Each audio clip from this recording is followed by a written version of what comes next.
Bom dia. Bom dia. Hoje, dando sequência à aula de cozinha internacional, a gente começa a unidade 3, que vai falar sobre a Europa também. A gente começa sobre o leste europeu e a Alemanha, porque as características dessas localidades, elas são muito próximas, né?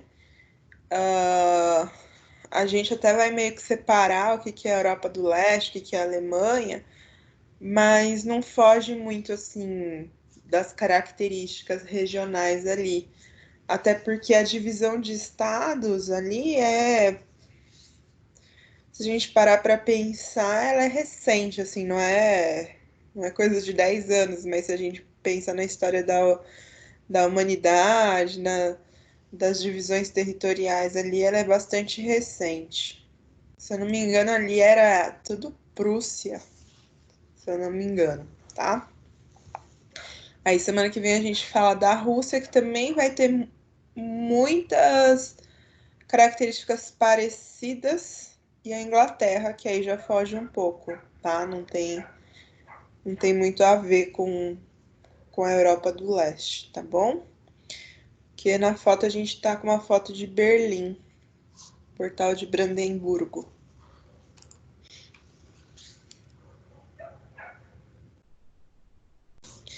Então aqui, ó, as características, eu coloquei leste europeu, mas essas características também valem para a Alemanha, tá? Então, aqui, alguns exemplos dos países que vão abranger o leste europeu e que tem uma relevância até mais interessante para a gastronomia é Polônia e Hungria e a República Tcheca. A gente lá vai encontrar mistura de pratos regionais, assim como em todas as outras localidades que a gente acabou estudando em cozinha internacional, a gente sabe que não foge muito do básico, né, da formação da gastronomia. E até por serem locais muito próximos uns dos outros ali, a gente vai ter uma mistureba ali. E é uma cozinha que ela é mais. O destaque dela é a cozinha doméstica, né? Não é restaurante estrelado, não é nada disso. É uma cozinha mais caseira, tá? Até pensar que essa região ela sempre foi muito atingida por guerras, né? Por desgraças e outras cocitas mais. A gente vai encontrar muita comida baseada, assim, que a gente fala que é comida de guerra, né? Que são comidas simples com o que a gente tem na mão naquele momento. Aí a gente vai encontrar predominância de batata, predominância de repolho, cereais, carne de porco, até por conta disso, tá bom? Dessa característica histórica deles. Do porco, aí você vai encontrar um monte de variedades no uso dele. Você vai encontrar salsicha, você vai encontrar bacon, você vai encontrar presunto, vai encontrar linguiça. Vejam, todas formas de conservação, tá? Então não é só porque hoje tudo bem, hoje se consome porque acaba que esses métodos de produção são, vamos dizer assim, iguarias gastronômicas, né? Eles adicionam sabor, eles adicionam textura, bacon é vida, né? É a morte do porco, mas é vida para nós.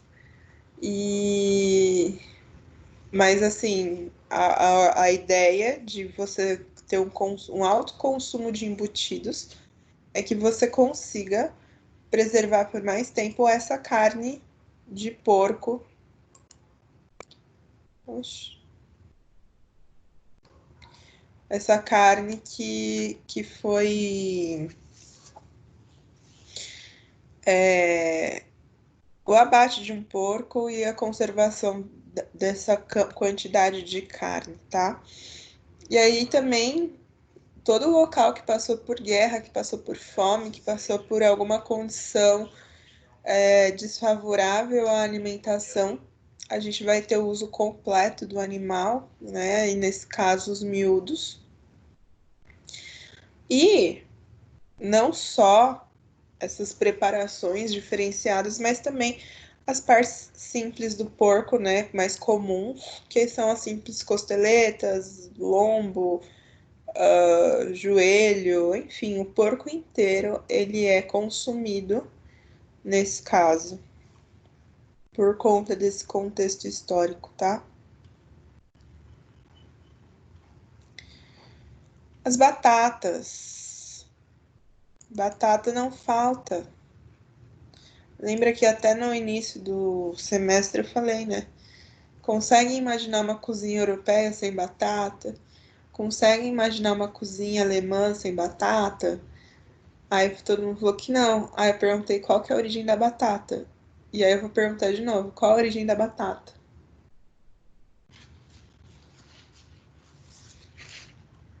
E ninguém vai me responder porque tá assistindo Combate ao Coronavírus.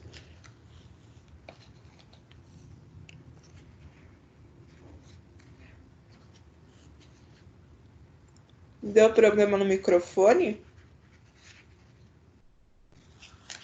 Vamos lá, gente, acorda. Qual que é a origem da batata? Vamos? É daqui da América do Sul? Da América. Tá? Provavelmente ali na América. É porque hoje o México é América do Norte. Américas, vamos falar Américas, porque provavelmente tem origem asteca. Chile, né? Não, é origem asteca, onde hoje é o México. Mas a gente já vai ter a disseminação em toda a América. Mas a probabilidade é que tem origem asteca, tá bom? Ok. Parabéns. Obrigada por acertarem. Vamos lá. Consomem batata de tudo quanto é jeito. Batata cozida. Aliás, batata cozida com sal. Não precisa de mais nada lá. Pode ser batata frita. Salada de batata também é muito comum. Pode ser simplesmente umas batata cortada ou semi-amassada, né? Não em formato de purê, com sal, com um pouquinho de azeite, um pouquinho de ervas. E só, muito simples, tá? Não é nada muito rebuscado. Purê, eles fazem panqueca com batatas, fazem bolinhos com batata, batata, batata, batata. Batata, ela tem um fácil cultivo, né? Por isso que ela foi tão disseminada assim na Europa. Então, pelo fato dela ter esse fácil cultivo e uma durabilidade maior depois da colheita, né? A batata dura bastante tempo. Ela se disseminou na Europa por conta disso, pelas características de disputas de território e tudo mais que houve lá. Então, por isso que tantos pratos emblemáticos europeus vão batata, tá? Tudo tem uma explicação, né? Não é só porque eu gostei e beleza, né? Porque se a batata é das Américas, por que ela é símbolo da Europa, basicamente, né? É justamente isso. A facilidade do cultivo e a durabilidade dela. E eu posso guardar ela fora de geladeira, ela vai bem, tá? Aliás, o correto é guardar ela fora da geladeira.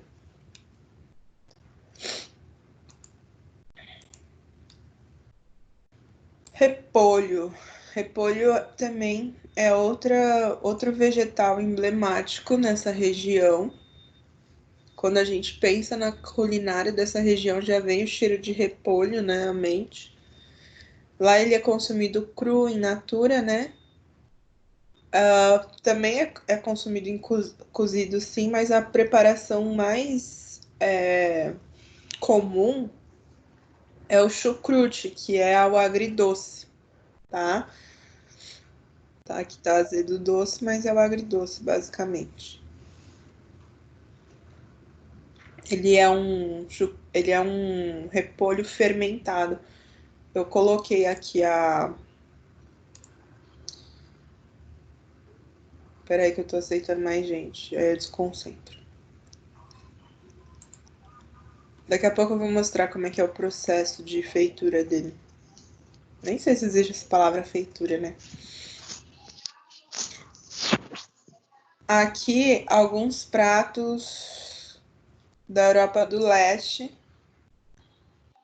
Lembrem-se que alguns vocês vão encontrar como Rússia também, porque existem aproximações, similaridades, e algum desses territórios faziam parte da Rússia antes, né? Então, esse é o derune, não sei se é assim que fala, mas também, se alguém souber, fala, por favor. E ele é uma panquequinha de batata, que é feita com batata ralada da Ucrânia, né? Principalmente na Ucrânia, mas, de novo, você vai encontrar similaridades em toda a região.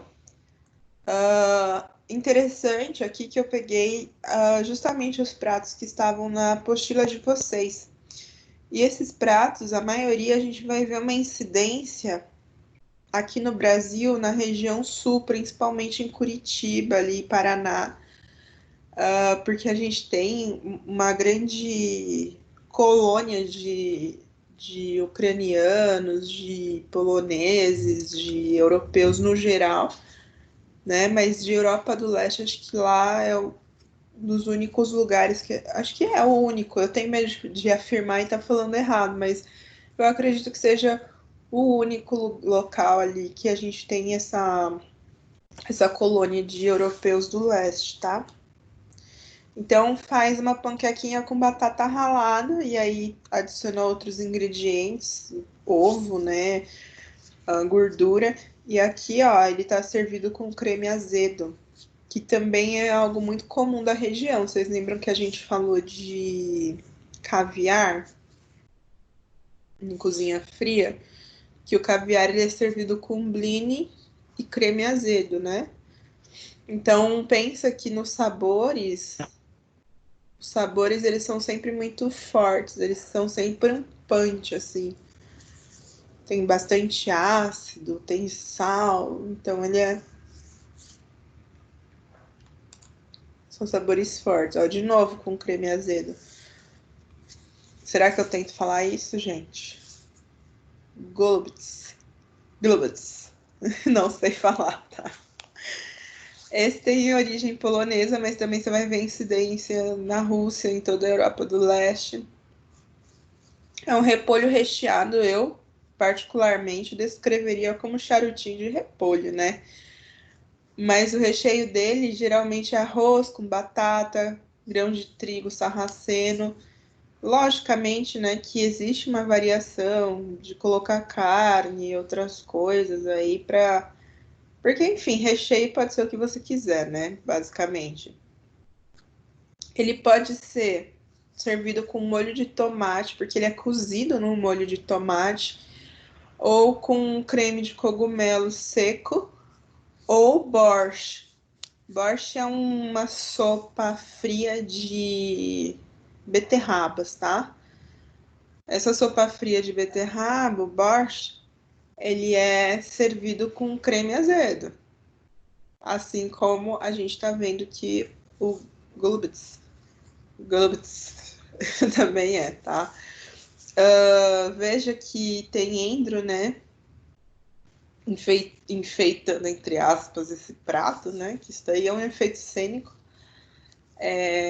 Então, para vocês irem também associando esses sabores que eu diria que eles são mais fortes mesmo, né?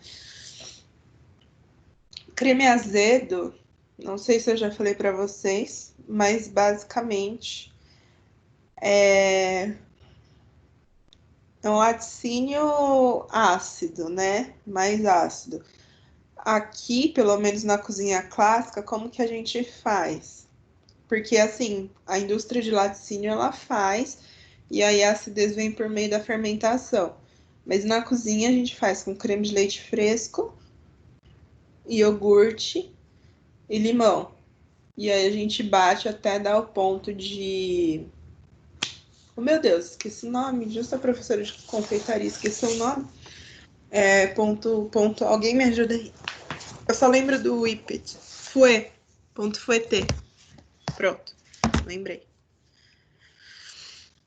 Juro pra vocês que eu só tô tomando café. Sou atrapalhadinha por natureza. Esse é outro, ó, o pirogue. Ele é outro que é muito comum aqui no sul do Brasil. Ele também tem origem polonesa. Em qualquer lugar do mundo que você encontrar um polonês, com certeza ele vai ter levado a cultura do pierogi junto com ele, porque é um alimento, um prato de tradição festiva. É uma massinha fina, base de farinha de trigo, e aí você recheia sempre, sempre não, geralmente o recheio é à base de batatas, né? E aí pode colocar carne, frango, enfim. E aí também de acordo com a disponibilidade regional também vai acabar mudando esse recheio, porque basicamente, como eu falei, são muitas comidas baseadas em guerra, em escassez, baseadas em escassez. Então, utilizar farinha, água, ovos, né, que é o que se tem à mão, e o que tiver de recheio. No caso, como eu falei para vocês, que a batata ela tinha muita disponibilidade nessa localidade, então ela geralmente é a base do recheio. Aí ela pode ficar cozida igual um ravioli, ela pode ser assada ou ela pode ser frita e aí ela fica parecendo um pastel, tá? Então é bem versátil essa preparação. Então veja como é mesmo uma cozinha prática, né? Tem que ser uma cozinha prática, tem que ser uma cozinha versátil, sem muita frescura, sem muito nhenhenhé. Ai, porque o recheio do pirog, ele tem que ser assim, assim, assado. Não é que nem, não é a frescura que os italianos têm, né? Porque que a gente estudou, né, dos italianos, de que ai, o meu é melhor do que o seu e todo mundo, ninguém sabe fazer igual se faz na minha região e não sei o que, tá? Uma cozinha mais simples. Vocês repararam, né? Tudo tem uma simplicidade. Aí tem o spätzle e o goulash. Essa comida, ela tem uma tradição judaica, inclusive, tá? O goulash, ele é um guisado. Vocês lembram qual que é a definição do termo guisado? Gostaria muito de ouvi-los, porque aproveitar que vocês estão no último semestre, eu fiquei sabendo que a professora de técnicas básicas de vocês falou sobre isso, né?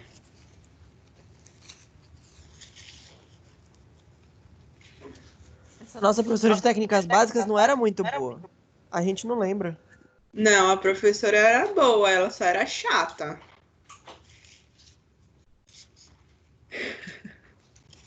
Ninguém lembra, gente. Nossa, que horror! Gente, a foto do guisado tá aí na frente. É só você me descrever o que que é esse guisado. É uma carne cozida lentamente. Uma carne em pedaços, cozida e Pedaços imersa pequenos em água, cozidos em lentamente. líquido, né? Oi? Cozido em líquido lentamente. Isso. Diferente do. Agora eu que esqueci o nome. Ô cérebro, funciona, por favor. só hoje, nunca te pedi nada. Diferente do braseado, né? Qual que é a diferença do guisado e o braseado?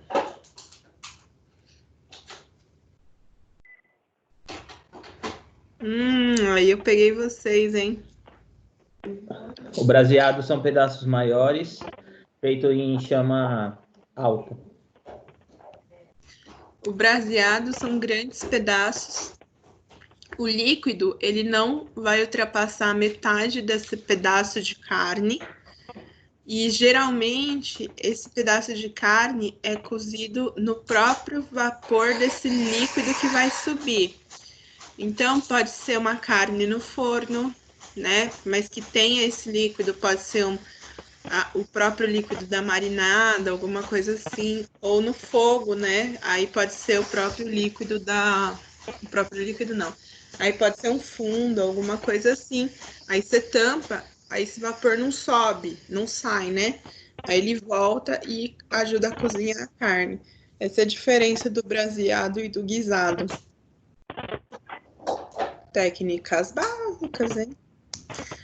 Já o Spätzle, eu acho que é assim que fala. Vamos aguardar meu marido terminar de fazer espuminha de leite para ele. A gente comprou uma cafeteira só para fazer espuminha de leite. E todo dia a gente se dá ao luxo de tomar leite com ou café com uma espuminha de leite, tá? Só que ela faz barulho. A bicha faz um barulhão. Enfim, ele terminou, vai tomar o café dele. O Spätzle, ele é uma massa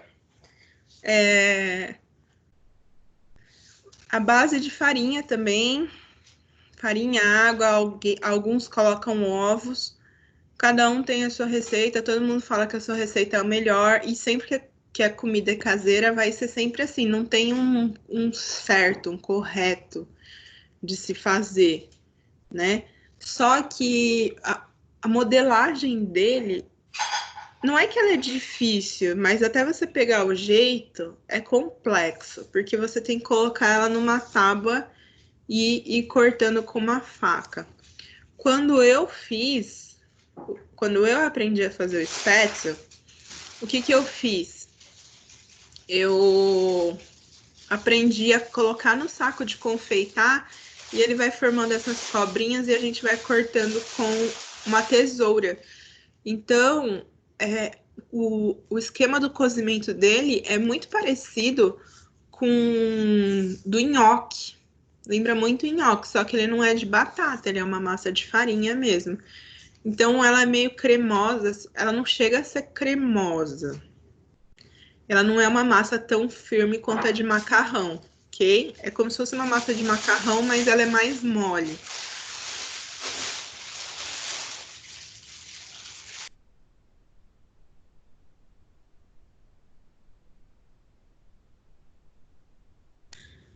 Pronto. Bom, ela é mais molenga. Por quê? Para você conseguir colocar ela no saco de confeitar e ela sair desse saco de confeitar, ela não pode ser firme igual uma massa de macarrão, tá? E aí cozinha, subiu, aí você pode dar uma salteada na manteiga e aí você serve. Geralmente você serve o goulash com spätzle, tá? E é tipo muito gostoso mesmo. É uma comida muito simples, mas ela é muito gostosa. Aí chegando na Alemanha, que eu acho que é uma cozinha mais famosa, digamos assim, dessa região, a gente vai ter a salsicha, que é símbolo nacional, feita de produção artesanal, geralmente, ela não até tem industrialização e tal, mas ela é famosa por ter bastante, como chama? Bastante, eu tô na cabeça locais rurais, mas não é isso que eu quero falar. Enfim, na zona rural da Alemanha, você vai ter bastante produção artesanal de salsichas de locais que que criam porcos de um jeito especial, tudo bonitinho, para chegar à salsicha da maneira que eles acham mais saborosas. Acham não, né? Na verdade, acaba que é. Eles gostam muito de consumir salsicha e pão. Eles consomem a salsicha fria, cozida, assada ou grelhada. É muito comum você encontrar eles comendo a salsicha como um petisco, como parte da refeição. E eles usam, a maior parte usa porco, mas pode ser feita de vitela, cordeiro, aves, caça, lagosta e até outros pescados, tá? Coisa que aqui a gente basicamente não encontra. E também pode ser uma mistura, um blend dessas carnes, tá? Salsichas alemães, salsichas alemãs, elas são conhecidas como Wurst. Eu acho que é assim que fala, tá? E aí, eles têm alguns tipos específicos, né? Vocês lembram que em cozinha fria eu falei que salsicha não tem uma padronização, mas se você for fazer um determinado tipo de salsicha, você vai ter que seguir a padronização. E aí isso inclui a carne, inclui o tempero, inclui a quantidade de gordura, enfim, inclui o tipo de tripa em que você vai embutir, então todos os componentes da linguiça, tá? Tem essa. Meu Deus, será que eu vou falar? Eu já não tô nem conseguindo falar português hoje, eu vou falar esses bagulho em alemão. Alguém quer ler o nome da salsicha? Bratwurst. Ó, se não era assim, agora vai ser. Essa ela é de porco, ela é clarinha e ela é temperada com ervas. Você só errou a pronúncia do W, que é F, é Bratwurst. Furst. Furst. Bratwurst. Furst. Ok. Ah, então lê essa aí, mano, pra mim. Faz first. Faz first. Ah, eu sou ótima em alemão. Ela é branca, ela é da região da Baviera e ela é feita com vitela. Peraí que eu tô tomando um café que eu não tenho água aqui perto. Aí tem a. Tem qual que é essa, ô mano?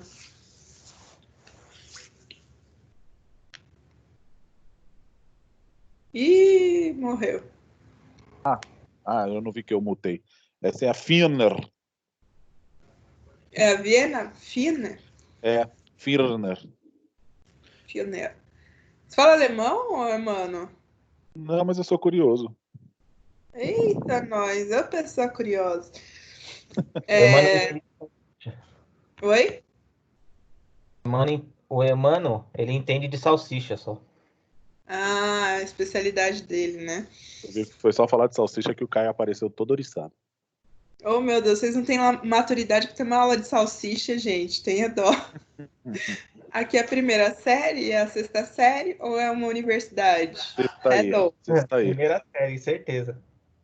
Certeza, né? Ninguém tem maturidade para falar de salsicha. A sexta Essa Viena é o que a gente conhece um pouco mais no Brasil, que a gente compra salsicha Viena da Cerati, salsicha Viena da... Esqueci o nome da outra marca lá, que é o nome alemão também. Não vou tentar falar porque eu não lembro nem o nome, vou falar a pronúncia. Que aí já é uma mistureba de carne de porco, vitela, frango, peru. Provavelmente essa que chega pra gente não tem a carne de vitela, vem a carne bovina normal, porque a carne de vitela é um pouco mais cara, tá? E é uma salsicha bem cara, né, em relação ao que a gente compra aqui, justamente, e a gente sente também, né? No sabor, no paladar, inclusive na textura, porque que ela é mais cara do que as outras salsichas nacionais que a gente tem à disposição no mercado. Porque as salsichas que a gente tem no mercado, basicamente, eles botam um frango inteiro, uma galinha inteira, sei lá, com bico, com tudo, e moe e faz ali uma salsicha, né? Agora, essas elas têm um cuidado um pouco especial. Tem que ser determinado o corte, tem que ser determinada a quantidade de gordura e, e o blend tem a sua porcentagem correta de carne de porco, de carne de vitela, de frango, de peru. Mas para baratear custo, né, usa carne bovina normal, tá? Aí tem a Blutwurst. Blut. Olha lá, agora aqui tá fingindo que fala alemão, né? Com Errou, é três. Blut. Blut. Blutwurst. Wurst. Isso, Blutwurst. Furst. É muito difícil. Eu tentei começar alemão, mas eu não É. consigo falar esse Mas é R. só lembrar que o W é sempre F, o R é igual o gaúcho fala, tremendo, Mas tem uns negócios que e parece o que U eles tem estão. sempre som de U. Tem aqueles negócios escarrando, assim. Que parece que Tem eles estão esse, tem escarrando. também. Tem também. Hã? Tem também. Então, aí esse é difícil de falar. Não dá. Eu acho que só alemão consegue falar. E tem que falar meio estúpido também, né? Porque parece que eles estão brigando com nós quando eles falam com nós. E essa Blutwurst, na primeira eu já tinha enganado bem, ô mano. Não devia ter me ensinado a falar certo. Ela é de sangue de porco. E a Leberwurst. Ah, não sei se fala assim, mas vamos fingir que é. Ela é de fígado de porco, tá? Então tudo que tiver o Wurst, sei lá como é que é. É Wurst ou Wurst? Wurst.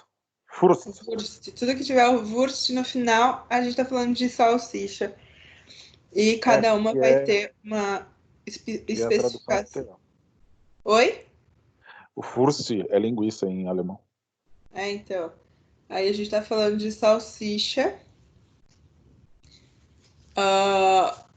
E de salsicha alemã. E aí a palavra que tiver na frente vai especificar qual que é o tipo dela. E aí ela vai ter um blend especial, uma receita especial que vai direcioná-la, tá? Particularmente, a... deixa eu ver. Todas são boas, mas a que é mais gostosa é geralmente a que tem blend de porco com vitela, na minha opinião. Aí, adivinha que mais que eles são reis lá na Alemanha? Em pão, só que é pão ruim, né? Não, brincadeira, não é ruim, mas sei lá, acho que a gente faz uns pãozinhos melhor do que eles. Aí eles vão ter esse aí. Ô, mano, você não quer falar não os nomes dos pão pra mim? Os três tipos? Peraí que eu tô abrindo. É Folk Honorbrot. O outro é? Feinbrot. E o outro? Schwarzbrot. Schwarzenegger.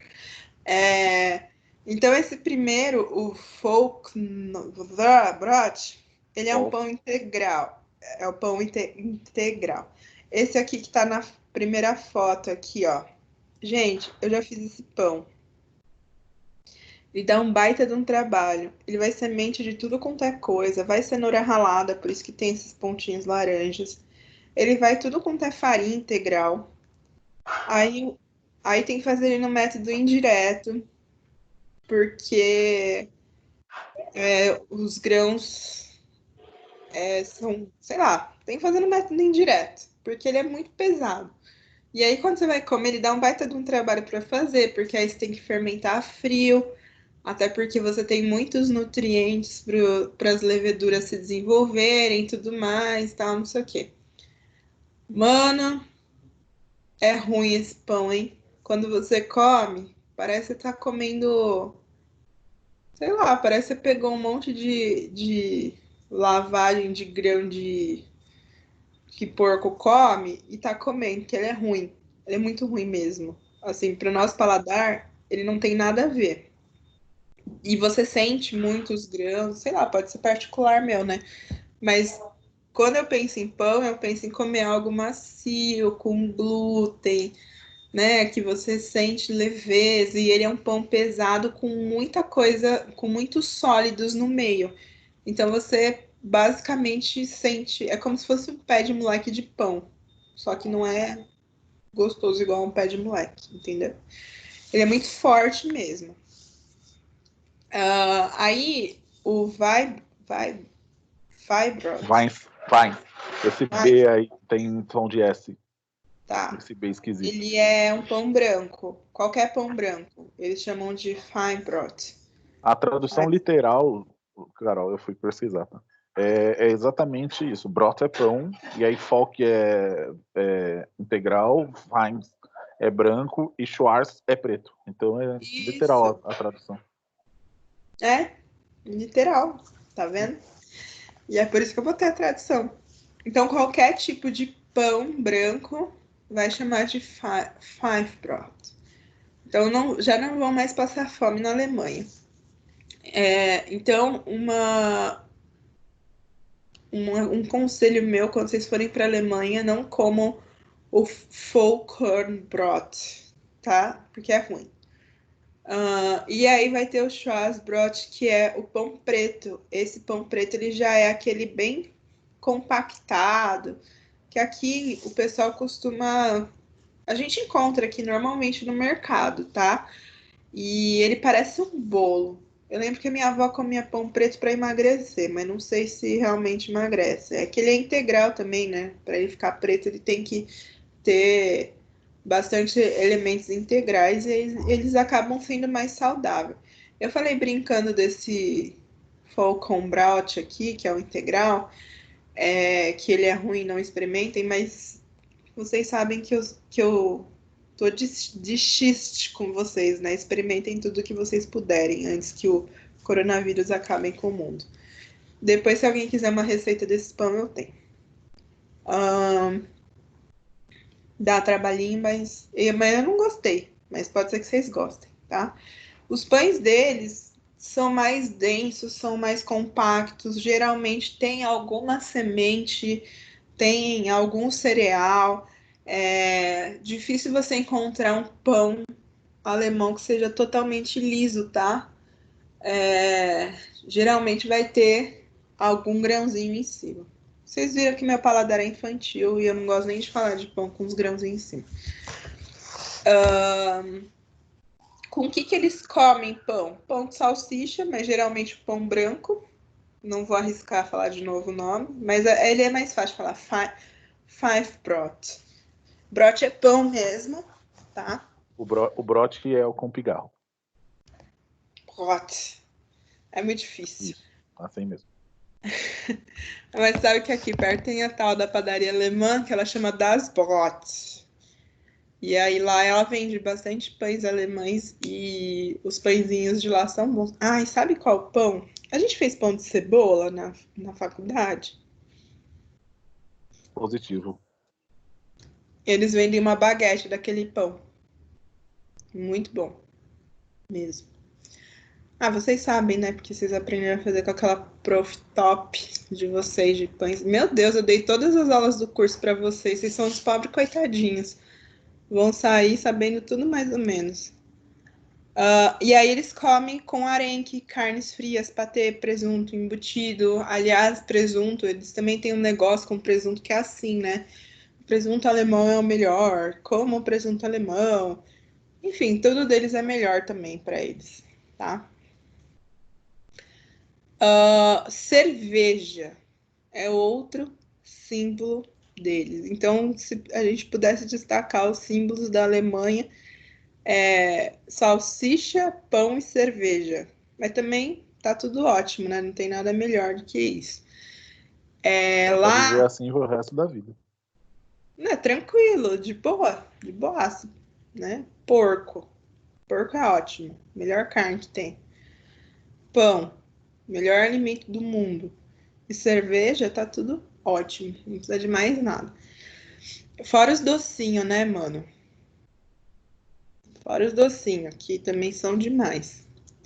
Então lá, 1.200 tipos de 1.200 tipos de cervejarias, 5.000 marcas diferentes, e lá é uma disputa assim, que cada região vai ter a sua cerveja diferente, cada cidade vai ter a sua cerveja própria, cada grupo em cada cidade vai ter a sua própria cerveja e todas elas são as melhores. A minha é melhor que a sua, porque o meu lúpulo é assim, porque o grão que o cereal que eu usei foi tal, o meu malte é feito de tal maneira, a levedura que eu uso é tal, então assim,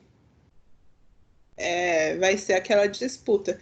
Veja, cerveja vai 3, 4 ingredientes e eles conseguem disputar, né? Mas talvez por trabalhar muito bem esses ingredientes. Uns anos atrás, eu vi uma reportagem, eu não sei se era em Munique, onde é que era, tinha um lugar chamado Bolsa da Cerveja. E lá vende diversas marcas de cerveja alemã e o preço flutua, assim como na bolsa de valores. Então, quanto mais estão pedindo aquela cerveja, mais valor ela tem, ou não, menos valor. Sei lá, funciona igual a bolsa de valores. E aí tem uma hora que tem o break lá e que todas as cervejas ficam pela metade do preço ou por um valor específico. Então, assim, é um sistema bem interessante de bar, essa bolsa da cerveja. Depois eu vou pesquisar se ainda existe, porque acho que eu estava fazendo faculdade ainda quando eu vi essa bolsa da cerveja. E eu achei o sistema muito interessante. Eu já fui Alguém- lá, muito tempo atrás, na verdade. Quem? Natália, já foi lá? Já. Era bem Na bolsa legal, da né? cerveja? É. Na Alemanha?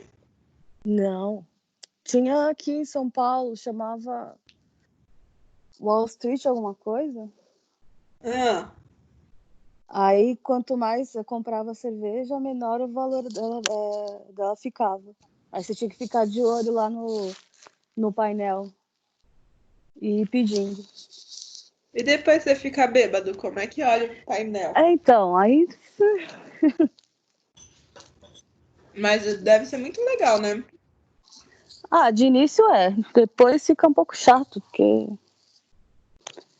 Depois você fica bêbado, que você não consegue Aí mais você tenta distinguir o que tá. acompanhar o negócio e não dá certo.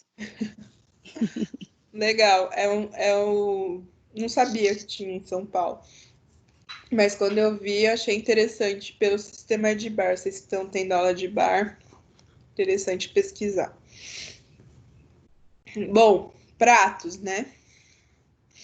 Nossa, meu nariz entupiu totalmente agora. Peraí.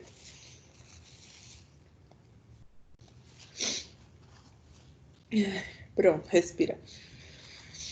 Tem esse aí, ó, schnitzel. Lá vem o Emmanuel corrigir minha pronúncia. Ele é basicamente um bife empanado, né? Um porco empanado. E aí, empanado, frito.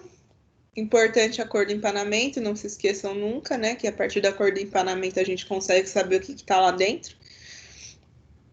E aí, geralmente, também servido com batata, com salada, com a mostarda alemã, que é outro símbolo da Alemanha, a mostarda, né?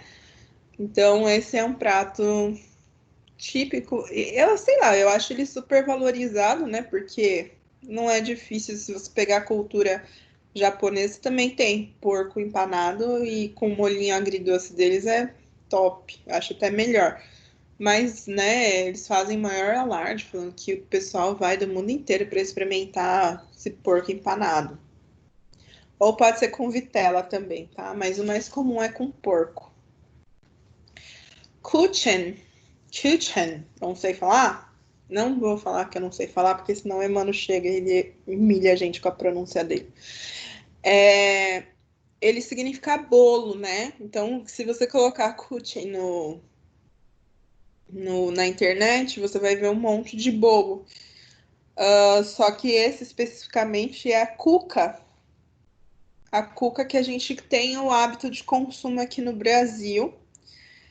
No caso, Você ela é quer que eu feita. fale ou não? Oi? Você quer que eu fale ou não? Claro? Kuchen. Kuchen. Isso. Ah, por isso do cuca. Ai, meu É. Deus, como eu sou burra. Nem pensei nisso. Peraí, chegou mais alguém. Pati, bom dia. Já é quase boa tarde, né? A hora que ela chega. Bom dia, Carol. Desculpa. Lê aí o que está escrito no quadro marrom, já que você chegou atrasado. Cuca. É um bolo com frutas frescas coberto por Marrom. uma mistura Quadro crocante. marrom, esse é o cinza. Cadê? Kuchen. Eu não sei falar isso. Errou. Zero. Tirou zero. O Emano sabe, o Emano vai falar. Fala aí, mano. Kuchen. Oxi, Viu? isso aí é alemão? Se você tivesse falado só cuca, eu já te falei, nossa, não, ela acertou de Isso aí primeira. é Mas alemão. Se você tivesse chegado no começo da aula, saberia que sim, é alemão. Caraca. Gente, acabou minha bateria e eu esqueci o celular de mão. E aí agora eu coloquei pra carregar e falei, eita, aula da Carol. Eita! Chegou quase na aula de quinta-feira, mas tudo bem. Cheguei Então, na hora do intervalo.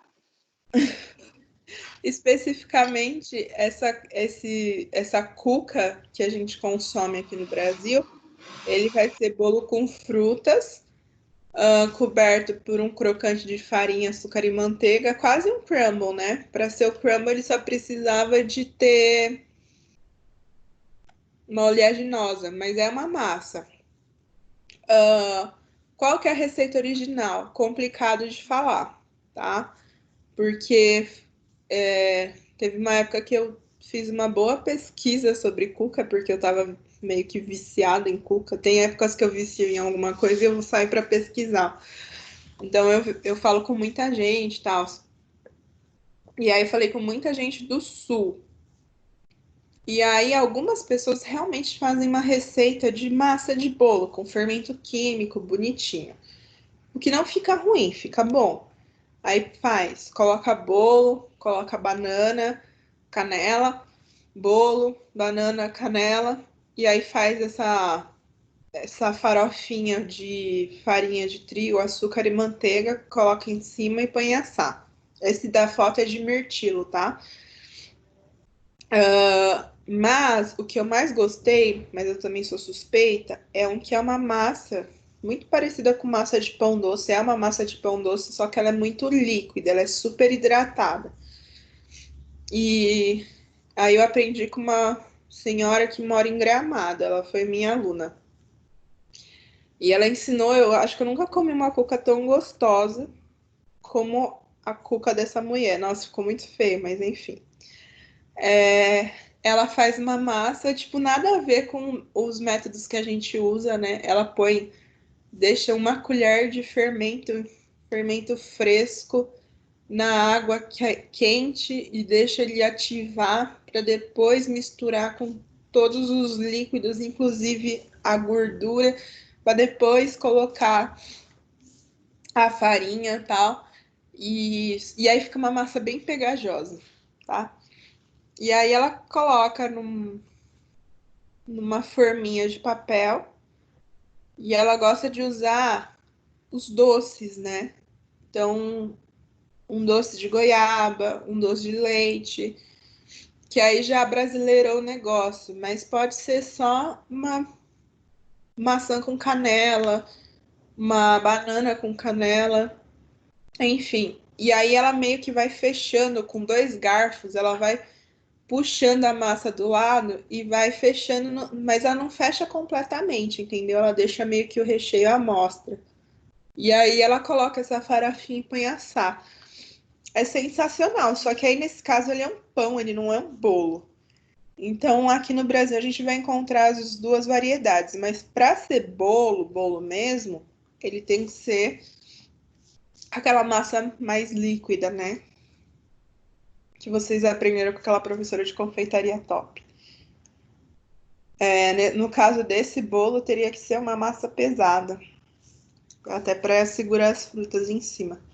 Mas o diferencial mesmo é a farofinha.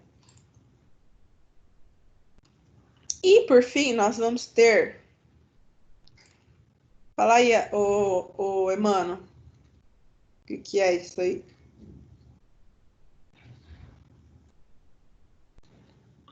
A primeira é fácil, que é a Eisbein. E o outro? Eu não sei, não. Como é que não sabe? Não sei todas também, né? Sauerkraut. Vamos fingir Eu vou que é, tá? descobrir. Mas a Eisbein eu sei porque eu gosto muito de comer. Então, Não, a Eisbein Eisbein você também já sabia, né? Mas enfim. Meu irmão, uma época, também fez curso de alemão. Menino. Ele não falava inglês. Ele lia tudo em inglês, com sotaque alemão. Era horrível. E o Eisbein eu lembro, porque ele ficou horrorizado que o Eisbein era joelho de porco, como se fosse um absurdo, né? O outro é muito fácil de pronunciar, a única coisa é que o R é pigarreado, então é Sauerkraut. Ah, fica bonito, dá até vontade de comer. Sauerkraut. Ó, esse daqui da foto é de um local em Curitiba chamado Cantinho do Eisbein. Eu tava pesquisando uma foto para trazer para vocês do jeito que eu lembrava do melhor Eisbein que eu comi. E por acaso, que eu era, sei lá, adolescente, pré-adolescente. Por acaso, eu achei exatamente a foto do Eisbein que eu comi pela primeira vez na minha vida e que eu gostei muito, muito, muito. Que é desse cantinho do Eisbein em Curitiba. Esse, ó, ele vem completinho, ele vem um banquete mesmo. Aqui o joelho de porco. E aí, como que é feito esse joelho de porco? Ele passa por uma cura, né? Que vocês aprenderam com aquela professora de cozinha fria maravilhosa. Meu Deus, eu dei todas as aulas mesmo para vocês. E algumas pessoas defumam, outras cozinham, outras cozinham e depois colocam no forno para secar a pele. Enfim, aqui no Brasil o pessoal até pururuca a pele, porque brasileiro não tem limites, né? E eu não acho ruim isso também. E aí, geralmente ele é servido com o sauerkraut, que é o chucrutes. Então, ai, o nariz tá péssimo hoje. Então, esse aqui, ele vem acompanhado do chucrute e as salsichas alemãs que estão ali atrás. Veja, gente, uma batata cozida apenas, sem tempero, sem nada. Porque não precisa. O chucrute, ele é muito condimentado. Eu não lembro o que é esse molinho da esquerda, nem aquele embaixo da direita. E, logicamente, a mostarda alemã. A mostarda alemã é um capítulo à parte, né? Ela é muito mais saborosa. Então, por que O da que... direita parece purê de maçã, não parece? Ah, é bem possível, viu? É bem possível que foi a primeira vez que eu comi purê de maçã, foi nesse lugar. Olha as lembranças que eu tô tendo. Imagina, naquela época eu não tomava cerveja. Mas não tem combinação melhor do que carne de porco, batata, chucrute e cerveja. Sim. E Não o sei, purê de maçã dá uma quebrada boa também. Tudo. na acidez, exatamente. Porque o chucrute, tem um punch, assim, ele é muito forte. E o joelho de porco, ele é uma carne que ele é mais tenra, ela tem uma gordura interessante, então na cocção, essa carne ela não vai perder a umidade. Ela é muito perfumada, só que aí ela precisa de um longo cozimento, tá? Porque senão ela fica muito dura. E aí cozinha-se o joelho até que ele desfie. E aí serve-se com purê de ervilha, batata e chucrute. Mas eu não acho que seja purê de ervilha aqui, não. É muito possível que seja de maçã. E o chucrute, acho que vocês fizeram tecnologia de alimentos. Você pega, corta ele em... Esqueci o nome do corte, gente. Como chama esse corte? Em chiffonade? Isso.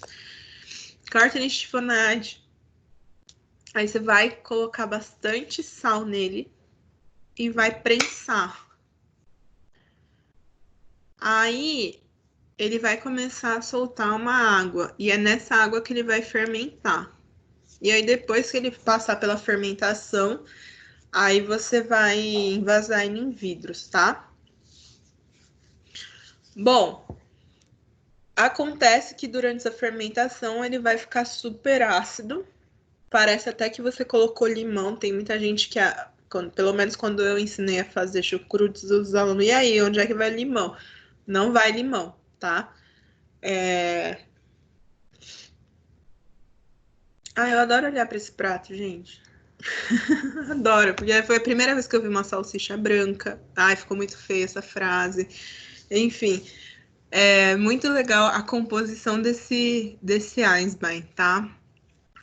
E aí conserva-se em vidro. Acho que a origem do chucrute era de enterrar, colocar o repolho num vidro com sal e enterrar ele embaixo da terra para que ele fermentasse, tá? Mas não é possível fazer isso hoje, então não fazemos, ok? Quer dizer, você pode até fazer, né? Mas vocês sabem que sempre que entra micro-organismos na brincadeira, não é legal ficar brincando, arriscando. Aí eu coloquei um plus aqui, porque depois que eu já tinha fechado a disciplina, eu lembrei, poxa, nada fala sobre mostarda, né? Quer dizer, a gente fala que acompanha mostarda, mas nada fala sobre mostarda. Então eu achei um guia que eu achei até legal sobre... Meu Deus, eu só quero que abra esse negócio, precisa dar tanto aviso.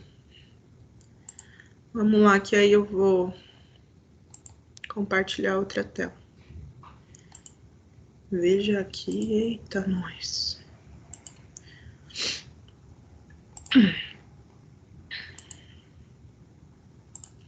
Ó, coloquei esse guia aqui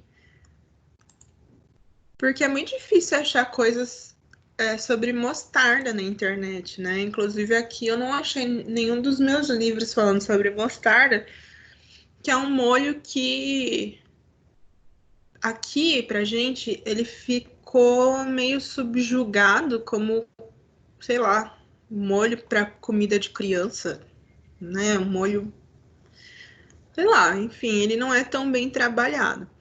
Então, a gente já chegou a falar de mostarda na França e agora mostarda na Alemanha. Aí é que ele fala, né? Mostarda, na verdade, é uma planta e o molho de mostarda, ele geralmente, não, ele é feito da semente da mostarda. Vocês já consumiram a hortaliça, as folhas de mostarda? Vocês encontram para comprar folha de mostarda, ela tem um sabor bem amargo. E vai lembrar, obviamente, a mostarda. Inclusive, as flores de mostarda. Vocês estão vendo, né, minha tela? Porque ontem eu falando e não compartilhei a tela com os alunos. Sim, estamos vendo. Tá. O Google. Na verdade, o Bing.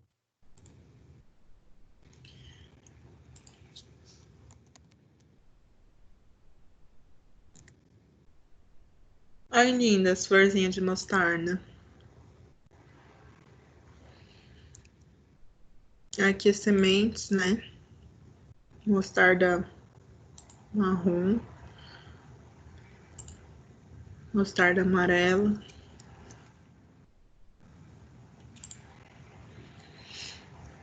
Tá? Então, mostarda, na verdade, é isso. A gente chama de mostarda, mas é molho de mostarda o correto se chamar, tá? Aliás, uma dica, esse site Unsplash, ele tem várias imagens super bonitas, né? Se vocês quiserem utilizar para o TCC de vocês ou qualquer outra pesquisa. E ele é um banco de fotos livres, né? Você não precisa referenciar nem nada, porque elas são fotos sem direitos autorais. As pessoas cedem o direito autoral aqui nesse site. Então, qualquer coisa... Olha lá. O que já tem de fundo? Cerveja, mostarda. Então, quer fazer qualquer coisa alemã, já sabem. Pão, cerveja, mostarda, salsicha, tá? Vamos voltar aqui. Então, a mostarda, ela tem essa... então, ela é muito ligada ao fast food, né? Mas o molho de mostarda que a gente consome, que é aquela mostardona amarela, ela não chega aos pés dessas outras mostardas que são bem trabalhadas. Então, aqui nesse guia, ele já dá essa introdução, né? Das variedades, vai dar o contexto histórico. Aí ele vai falar um pouco das que tem no mercado. Aí ele coloca aqui os 5 principais, que é a amarela, a escura, Dijon, Lancienne e o grão. Oh, meu Deus. Hoje tá muito difícil. Tô até meio preocupada. Se eu começar a ter alguma falta de ar, eu já sei que eu tenho que ligar pro médico. Eu saí tomar vacina na quinta. E eu não sei se eu tô com reação à vacina ou se tô ficando doente mesmo. Então, ó, ele vai falar das características do uso culinário e vai falar também o mais importante, a regra da harmonização. Porque o que a gente acha? Vamos comprar um McDonald's e tacar mostarda no McDonald's.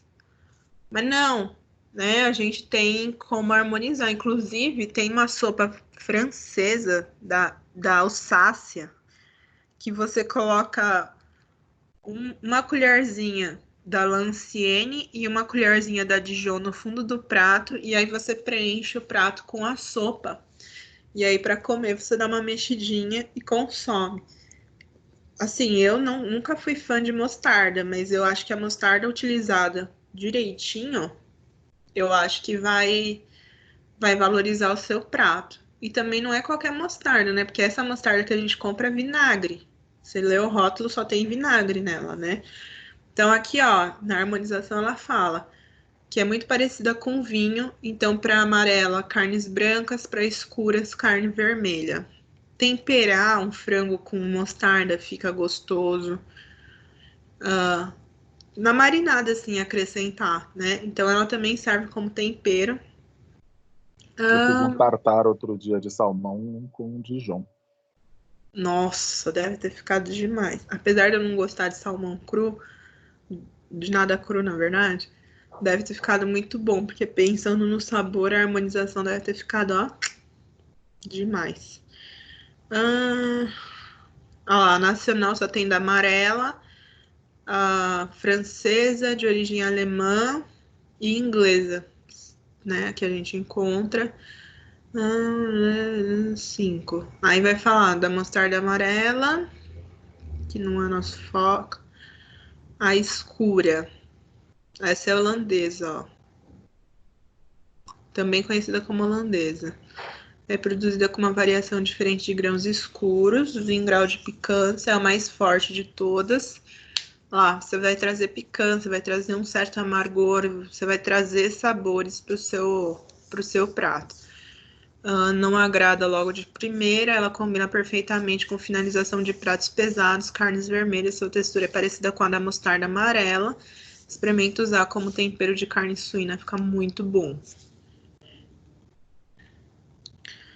Aí aqui, a Dijon, né? Ela é queridinha dos chefes porque ela é muito suave, né? Ela é aromática, ela é suave, ela não é aquela mostarda que você sente só o vinagre. E também não é aquela que é muito amarga ou muito picante, tá? E ela é a melhor do mundo, obviamente, que as pessoas gostam muito, só que ela tem origem francesa. Aromas, sabores, textura cremosa, que parece com a pasta de amendoim. Característica nobre, utiliza-se no preparo de receitas especiais, especialmente para molhos. Esse tipo de mostarda não é utilizada como molho puro de sanduíches, mas pode também, tá? Não tem problema, porque ela é uma delícia. Na Europa, você paga 1 euro nela. 2,50 € no máximo no pote grande. 2,50 €. Isso quando o euro custava R$ 3. Aqui, na época em Mesmo que o preço, euro... 3 euros. Hã? Aqui tá o mesmo preço, 3 euros. Só que tem que converter. Então, aí que eu falo, né? Aqui é muito, muito caro. Mesmo De 20 a 30 converter. reais. Então, na época que o euro era R$ 3, lá era 2,50. Aqui, não, lá era sei lá. Eu sei que o valor assim, aqui no Brasil chegava, se você converter o euro de lá, o euro, aqui ainda era 3 vezes mais caro, depois da conversão. Então, fica meio difícil da gente usar. Aí a gente tem a Lancienne, que quer dizer antigo em francês. Ela é produzida exclusivamente na França. É uma mostarda feita Dijon, só que rudimentar. Ó, você vê as sementinhas, né? Então ela não vai ter a mesma textura que a Dijon, tá? Mas ela é legal de usar também, por conta da cor, do visual. E aqui eles mostram a mostarda em grão. Assim, muito difícil achar sobre as mostardas alemãs. Deixa eu ver se tem no site da padaria que eu vou, porque lá geralmente eles servem bastante.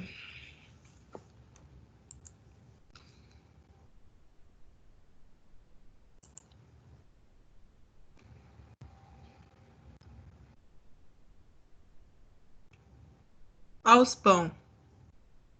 Os pão, né? E é legal que lá eles vendem o pão congelado para você terminar em casa de assar. Ah, não, não era isso. Bretzel, tradicionais pães. Não. Lá vende. Tem uma merceariazinha. Mas. Nope. Então, é legal que aqui eles, pelo menos de quarta-feira até sexta-feira, eles pegavam e montavam do lado de fora da padaria aquelas churrasqueiras de tambor e, e colocavam as salsichas lá, e aí você ou comprava. Ah, tinha espetinho de Eisbein, tinha os salsichões, e aí você podia ou pegar os sanduíches, né? Ou pegar os espetinhos, enfim. E tem tábua também de salsicha, mas aqui tô vendo que no site não tem. Ó, tá vendo? Ali, aqui de fundo. Então, sobre especificamente as mostardas alemãs, eu não consegui encontrar, tá? Mas aí eu coloquei esse plus aqui para falar também um pouco dos tipos, porque acho que tem muita coisa que a gente ignora na nossa formação, né? Que nem fala-se muito sobre azeite e pouco sobre vinagre. A mostarda a gente não caracteriza muito. E aí são coisas que a gente pode complementar da característica, da personalidade aos nossos pratos, né? Então, eu acho que é legal vocês também pesquisarem sobre esse tipo de coisa, porque a partir de agora, quando vocês se formarem, não tem mais professorzinho para ir atrás dessas coisas para vocês, né? Então é isso. Pessoal, por hoje é só. Por incrível que pareça, alguém tem alguma dúvida, quer complementar alguma coisa, quer falar que a professora tá falando igual bêbada? Vou considerar esse silêncio como um não, porque me é conveniente. Não, ninguém tem nada pra falar, não. A única Vocês dúvida estão... que eu tenho, só para depois a gente não ser surpreendido de uma hora para outra, vai ter desafio disso aí? Não, Então, beleza. eu não surpreendo ninguém, não. Eu falo na lata dos desafios. Não, Não você vem não. Oi, mano, vai ter não, desafio mas- sim, tem que fazer o pão de lavagem. Não vou obrigá-los, porque é muitos ingredientes. Vai até semente de papoula e não vende semente de papoula no Brasil. Top semente de papoula, então deve ser da hora esse pão. Nossa, deve ser uma delícia. Deve ser bem louco. Depois de 2 mordidas, você não sente mais nada mesmo, tá de boa. O Zé Droguinhas do quarto semestre. Eita, nós. Ah, Isso que a Tayane nem tá. mas você sabe pra que serve a papoula, né? E a gente quer Zé Droguinha. Mas, gente, eu sou uma pessoa esclarecida. Eu fui comprar semente de papoula, não tinha. Eu fui pesquisar por que que não vendia semente de papoula, uai. Só isso. Opa, eu tô achando que hoje é sábado, tô anotando. Eu imagino a professora perguntando pras É. pessoas: você tem semente de papoula? Imagina ela pesquisando na internet e depois o FBI vindo bater na porta da casa dela. FBI. Uhum. Não, eu mandei os alunos comprarem. Aí os alunos falaram, professora, não vende semente de papoula, é proibido, não sei o quê. Aí eu fui ver por que que era proibido. Achei ainda, ó, eu na minha inocência, achei que era proteção ambiental, igual é com algumas castanhas, não sei o quê, mas não era. Mas enfim, né? Pessoal, estão libertados. Quinta-feira tem aula de manhã. E é isso aí, campeões. Muito obrigada pela presença de todos. Semana que vem, Rússia e Inglaterra. Não é jogo de futebol. A gente vai estudar gastronomia. Então, é isso aí. Pesquisem mais sobre mostarda. Se vocês encontrarem material adicional, me falem, que aí eu posto no Ava para todo mundo ver. Ou não, guardem para vocês mesmos, tá bom? Falou. Beijo, gente. Boa semana. Tchau, Tchau. pronto, até mais. Beijo, Pro. Tchau, Obrigada. tchau. Beijo. Obrigado. Obrigado, bom dia. Bom dia.